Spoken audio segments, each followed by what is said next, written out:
10 மணி நேரம் ஆனாலும் சாஃப்ட்டு கொஞ்சம் கூட குறையாமல் இந்த சப்பாத்தி அப்படியே இருக்குங்க. எங்கேயாவது ட்ராவல் பண்ணுறீங்க, பிக்னிக் போகிறீங்கன்னா இந்த மாதிரி செஞ்சு கொடுங்க. இப்போ வாங்க எப்படி செய்கிறதுன்னு பார்க்கலாம்.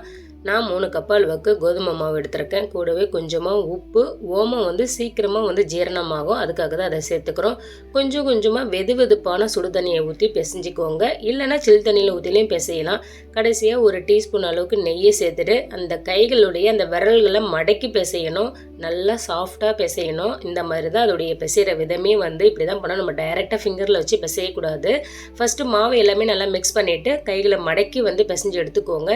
இப்போ சூப்பராக திரட்டி எடுத்தாச்சு. உங்களுக்கு வேணும்னா இந்த மாதிரி ரவுண்ட் ஷேப்பில் கட்டரை வச்சு கட் பண்ணி எடுத்துக்கோங்க. குழந்தைங்க சாப்பிடுவாங்க அப்படிங்கிறதுனால நான் இந்த மாதிரி கட் பண்ணி எடுத்துருக்கேன். இல்லைனா நீங்கள் நார்மலாகவும் திரட்டி எடுத்துக்கலாம்.